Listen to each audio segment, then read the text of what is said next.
మనం మీనరాశి గురించి చూస్తే మే మంత్లో ఎలా ఉంటుందంటే ఒక రకంగా ఒక హ్యాపీ న్యూస్ ఉంది మీనరాశి వాళ్ళకి. లాస్ట్ 2 మంత్స్ ఆల్మోస్ట్ 3 మంత్స్ సరిగా లేదు చెప్పడానికి. నాకు కూడా కొంచెం బాధ అనిపించింది. ఎందుకంటే వీళ్ళు ఏలినాటి శనితో ఆల్రెడీ చాలా బాధపడుతూ ఉన్నారు తీవ్రంగా.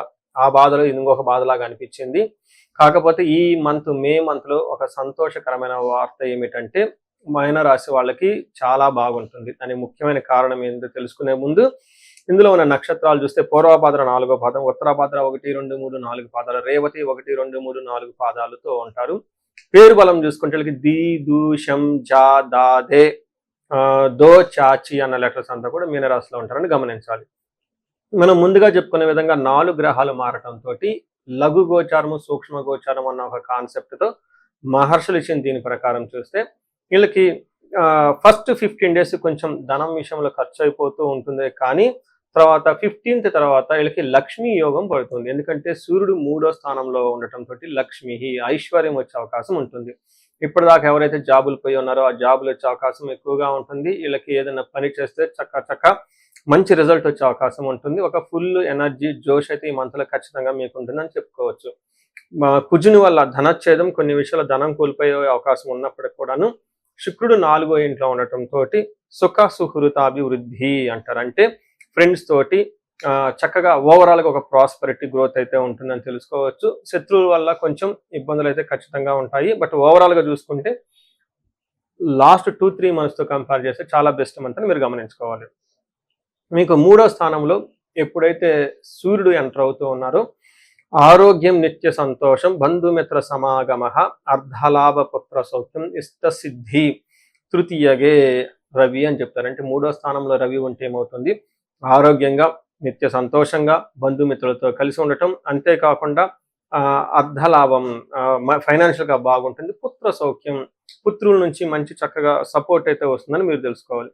అంతేకాకుండా వీళ్ళకి 2వ స్థానంలో కుజుడు ఉండటంతో ఇది వీళ్ళకి కొంచెం ఇబ్బంది పెట్టే పొజిషన్ మీరు గమనించుకోవాలి. ఎలాంటి ఇబ్బంది అంటే సర్వకార్య వినాశనం, సదా దుర్జన సంపర్క, భీతి.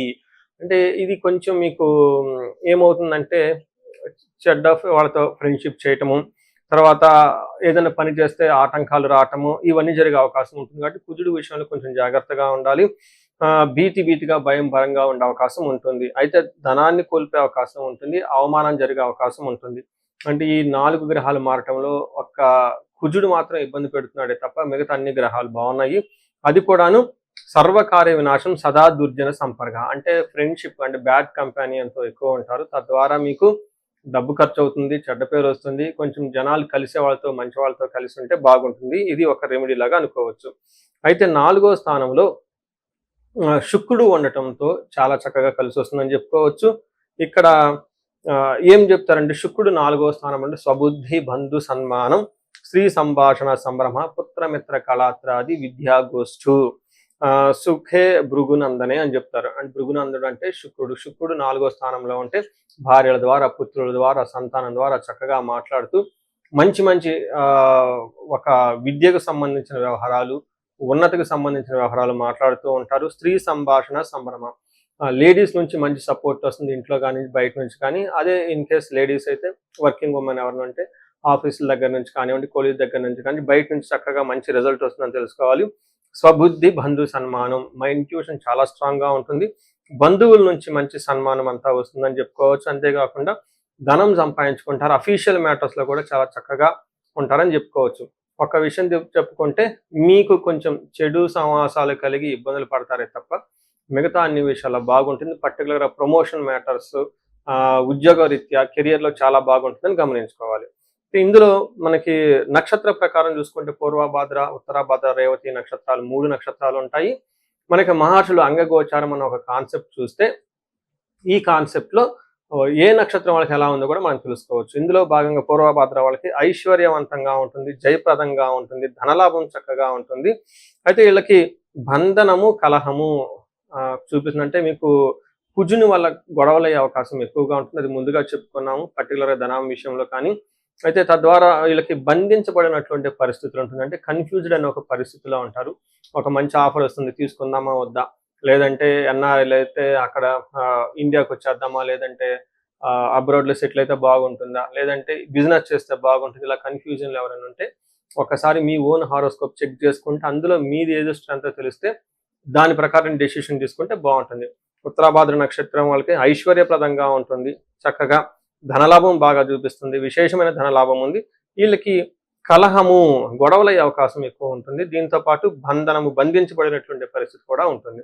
అలానే రేవతి నక్షత్రం వాళ్ళకి ఐశ్వర్యప్రదంగా ఉంటుంది, సంపదలు బాగుంటుంది, ధనలాభం బాగుంటుంది, అన్ని ఏ ప్రకారంగా చూసుకున్నా బాగుంటుంది. కాబట్టి రేవతి నక్షత్రం వాళ్ళకి మరణ తుల్యం అంటారు. అంటే ఇప్పటిదాకా ఏదన్నా ఒక వ్యవహారం జరిగిపోతూ ఉంటే దాని తర్వాత కట్ ఆగిపోయే అవకాశం ఉంటుంది.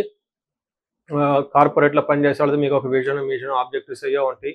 అవి బిజినెస్లో ఉన్న వాళ్ళు అవి ముందుకెళ్లకుండా అర్ధాంతరంగా ఆగిపోయే అవకాశం ఉంటుంది. సో వీటికి ఏది జరిగినా కానీ ఈ టైంలో మీకు కలిసి వచ్చే టైంలో చెడు ఆటోమేటిక్గా పోతుంది, వినాశం వచ్చేటప్పుడు చెడు ఆటోమేటిక్గా వస్తున్నట్లు మీరు ఆల్రెడీ డీప్ క్రైసిస్లో ఉన్నారు. కాబట్టి ఈ రాశి వాళ్ళు ఏ చేంజ్ వచ్చినా కానీ మీకు అనుకూలంగా ఉండబోతుంది. ఫ్యూచర్లోని గమనించుకొని చక్కగా ఉండాలి. అయితే ఈ రాశి వాళ్ళకి కొంచెం జాగ్రత్తగా ఉండాలి. రేవతి నక్షత్రం వాళ్ళకి స్త్రీ నాశనం, ఇంట్లో ఉన్న స్త్రీలకు కొంచెం హెల్త్ ప్రాబ్లం వచ్చేసి ఇబ్బంది పడే అవకాశం ఉంటుంది. పూర్వభాద్ర నక్షత్రం వాళ్ళకి బుద్ధి నాశనం, రాంగ్ డిసిషన్ తీసుకుంటారు, రాంగ్గా డైరెక్షన్స్ పడుతూ ఉంటారు.